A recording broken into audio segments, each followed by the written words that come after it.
So an exclusive for Talk, Christian Drogan becomes the first British man to invade his own country without breaking any laws, crossing the channel along with other migrants. This has taken us a year.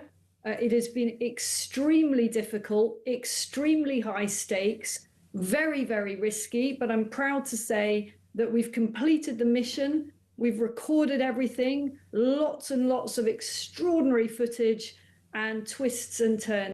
Well, there you go. This is GB News Originals. I'm Emily Carver. Please do give this video a like and subscribe to our channel for more content like this. And do leave a comment. Let me know what you think. Nobody has ever done this before. I may say for good reason. It's extraordinary, peeps, and we're gonna dissect it a bit just to point out the full episode on our YouTube channel, Invading Britain. The undercover migrant returns from 5 o'clock in the middle of drive time with Kev. Isabel will be on with Kev before and after to dissect it, but it is an extraordinary thing. Let's just repeat that. Christian Drogan from Watchman UK and yourself, Talk's international editor, have managed to put together over a really sustained period of time, a British reporter undercover, undetected, breaking into his own country. And for anybody who is at any loss to explain how this country is on its backside, this is living proof. I've got loads of clips, starting with what really was the mission. Can I play this one, Isabel? Is that all right? Sure. Have a watch, peeps. Was to cross the channel by migrant dinghy and document the process, learning obviously lots of things along the way. Now, to many people, maybe that sounds simple, but it wasn't at all simple. We actually first came up with this mission almost a year ago. And the first problem was how? How do you get a white guy into a migrant dinghy? Because you stand out a mile with the best will in the world. So talk us through your thinking about how we were going to organise this. Well, this has taken us a long time to be able to make happen. Now, we've faced all kinds of challenges, including you know, police that want to stop us in our tracks. And the police have just popped the boat nose on and pointed like big guns at everyone. Everyone was running. Armed smugglers.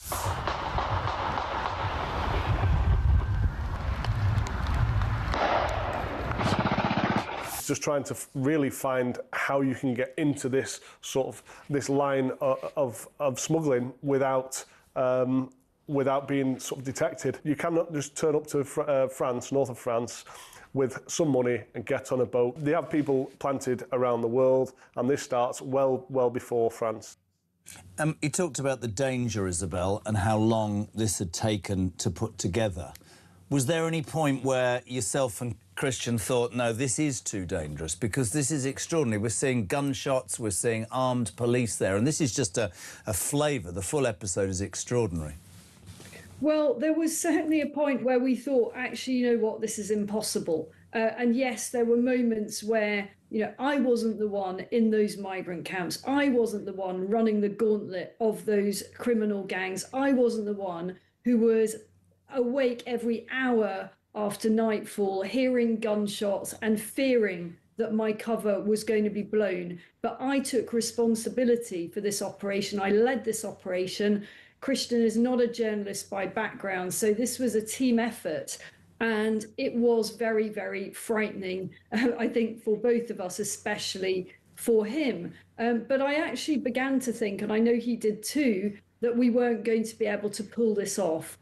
We had thought when we embarked on this operation a year ago, I think we thought what a lot of people think, which is that, you know, if you've got money in your pocket, you can turn up in northern France as a migrant and just pay to get on a boat. Well, first of all, as we will reveal in this documentary, we don't think most people are paying for these crossings, not in the conventional kind of way. Now, this is a message I have been talking about before. It's one that doesn't seem to be getting into the heads of our politicians.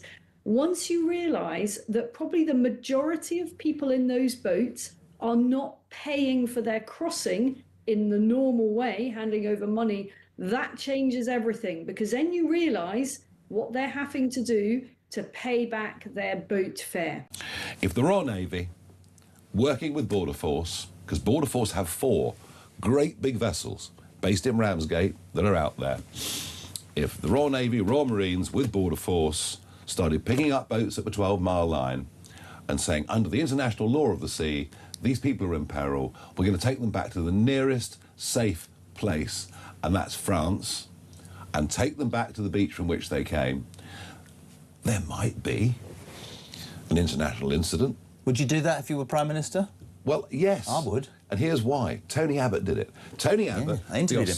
Yeah, Said it Tony, earlier. in 2012, towed the boats back to Indonesia. There was...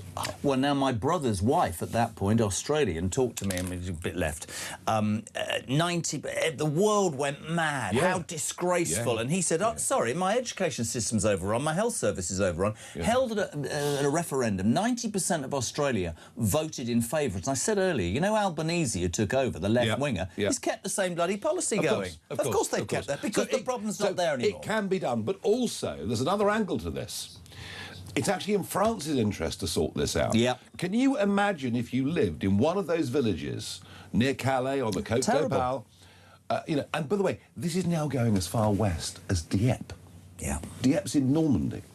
So if we stop this, there would be a huge number of residents of northern France very, very grateful that their lives are made better. So all this bluster I've had from the other political leaders and much of the media that what I'm saying is unworkable, I actually think in the end we would get the French to work with us on it.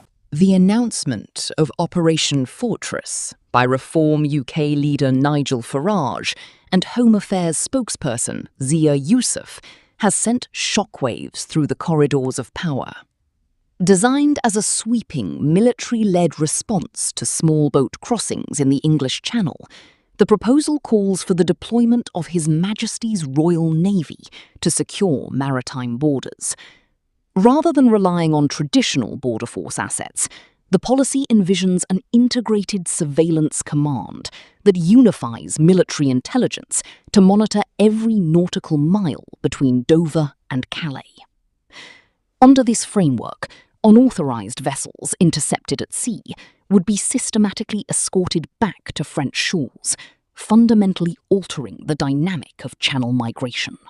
Supporters argue that Operation Fortress represents a decisive turn toward national security and border integrity, drawing clear parallels to Australia's Operation Sovereign Borders. Proponents maintain that establishing an impenetrable maritime boundary breaks the financial model of criminal human traffickers while restoring public confidence in the rule of law. From this perspective, assigning the Royal Navy to defend territorial waters is a logical extension of its primary defence mission, ensuring fairness for those who navigate legal immigration pathways. However, the policy has ignited intense debate among legal scholars, defence experts, and international diplomats.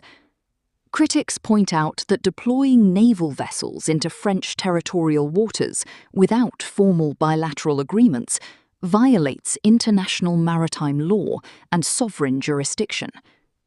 Senior military figures have raised operational concerns, noting that under the United Nations Convention on the Law of the Sea, mariners are bound by an absolute duty to rescue individuals in distress rather than conduct forced pushbacks. Furthermore, diplomatic commentators warn that unilateral actions risk severing crucial intelligence-sharing partnerships with European neighbours. As the political tension escalates, the question remains whether Westminster will adapt to these radical proposals or maintain current administrative strategies. The outcome will inevitably define the future of UK border governance and international relations for years to come. If you appreciate deep, objective analysis of British politics, please consider subscribing to Britain Underneath. Your subscription directly supports our independent research and ensures we can continue delivering refined, high-standard coverage of the issues shaping the nation. Take a breath, stay informed, and subscribe today to join our growing community. Thank you for watching, and stay tuned for our next investigation.